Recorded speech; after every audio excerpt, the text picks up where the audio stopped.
Tanzania na Richestin hariya ngo nike Axel wo bifinyora ndetse nabishobora by'uvuga bitwaye ibyo bivuga biza hafi ntacyo bitwaye umukino Tanzania ndi wabashe kwitabira kuvugwa uko biri ariko ntabwo ibyo ngiye big deal nabo batuvuga nabi ubwira se ko tuvuga neza abanyamakuru wabo uzi uburyo usaba amazina y'abakinnyi bacu kuri gahunda y'uyu munsi match ni saa 7 n'igice ya Aruba na Makau nkuko nabivugaga ni saa 7 n'igice nabonye nubwo jira tabampa ariko nabonye abasifuzi baza gusifura match yambe n'abasifuzi b'abanyarwanda wikunda Samuel katikati araza kuba ari we musifuzi gatuzo mbere y'itambaro Mutuyimana Dieudonné Kedodos samara sifura Aruba match yambere Aruba na Makau umusifuzi wa kabiri araza ko ari Ishimwe Didier hanyuma Umutoni Aline araza ko ari umusifuzi wa kane kuri match ya Aruba na Makau nguko uko byifashe rero ku mukino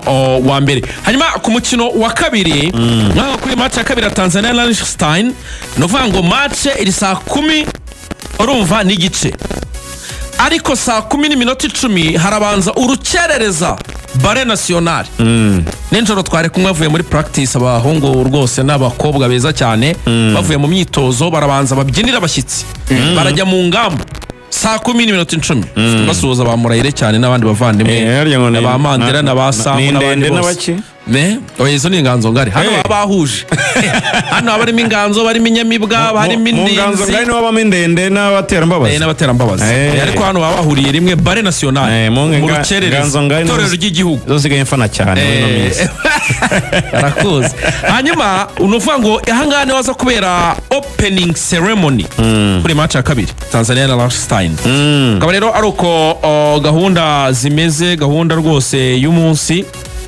nuko iteye gahunda yose ndabona wabaye duhaye biri ku murongo rwose neza so twinjire mu Mavubi bwana Riga niwo kabyara wa Mavubi se yacu azakina ejo saa 3 ku mahoro z'ijoro ariko Mavubi ntibarebera imina batanu baraza kubera imina uyu munsi byanze bikunze uyu munsi ariko nabonye bagira n'umuco wo kubatwara byawe n'abanye bavuga ngo bazinga abantu bagenda nk'abagesera byarahindutse ugasanga baranagiye ntimunabizi ashema ntago bishoboka ntago twabura kubimenya uyu munsi barakora imyitozo nakwita ibanzirize ya nyuma niba atari nayo ya nyuma niyo ya nyuma yego naze nanabona yuko ngo hari iminota bari buze guhereza itangazo 15 yo kugira bike babaza hanyuma umutoza akicara agafata icyemezo gusa bimwe mu bintu abantu bagomba kumenya kuri equipe nationale dufite ubu nuko iri tsinda tuzakinamo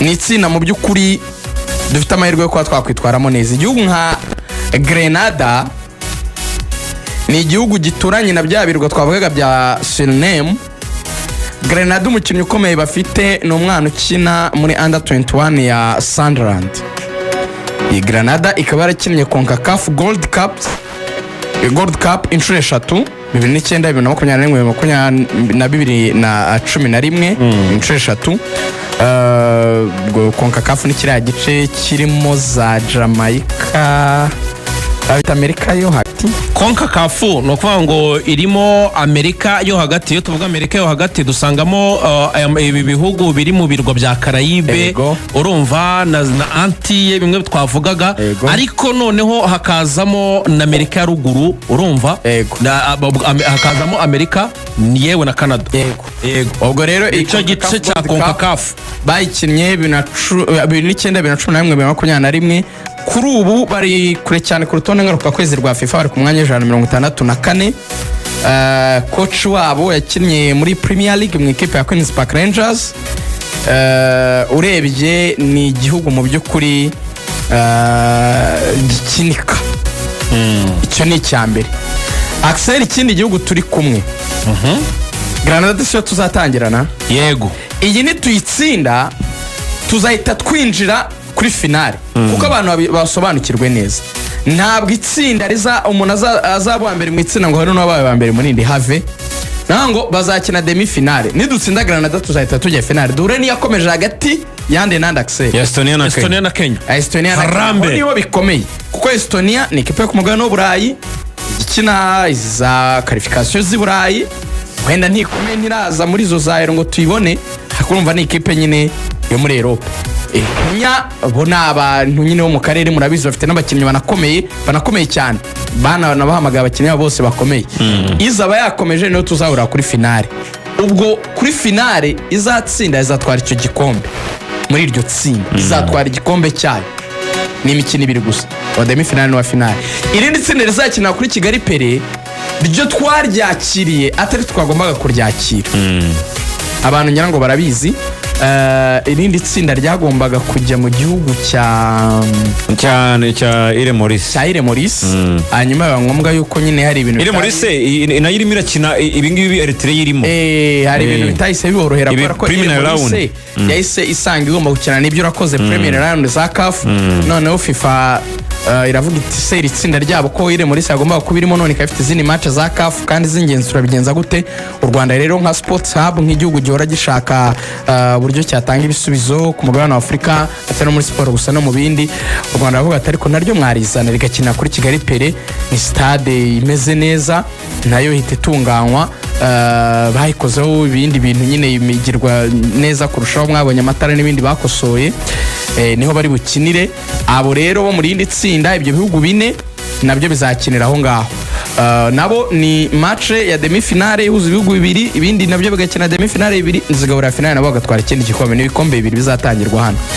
Icyo rero abantu bamenya ku Mavubi, nabonye ari umutoza abantu bakomeje kwibazaho bibaza ngo uyu mutoza akora iki. Axel, umugabo yitwa Claudio David Artieri cyane, uwo bita sport science coach, naravuye ngo yigeze kutubaza icyo kibazo. Mu Mavubi uyu mutoza twazanye mubanze mumenye ko afite icyo bita masters muri strength and conditioning. Cyane byerekeranye n'imbaraga z'abakinnyi n'ibijyanye na fitness, nyine mukinnyi uhamye cyane. Igikorwa imyitozo y'umukinnyi yo cyo yakora kugira ngo yongere imbaraga z'umubiri bimufashe mu gukina kwe. Uyu mu maestro akaba yarakoranye n'umutoza Stephen Constantine, bose ari abatoza mu gihugu cya Pakistan. Yego, muri national team ya Pakistan. Bivuga ko n'undi yari science coach mu gihe Constantine yari umutoza mukuru. Uyu mugabo famille ibera muri Australia, ni naho yakuye iyi masters nyine muri strength and conditioning. Akaba ugerenekereje mu Kinyarwanda ni umuhuzabikorwa w'umubiri w'umukinnyi cyane. Uti bigenda bite guhuza ibikorwa? Hari aba batoza ba fitness ba Mwambari Serge bana bakoresha za GPS n'ibindi bamuha data zabo. Mukinnyi yakoresha yirutse ibirometero umwanya ungana gucyararararara.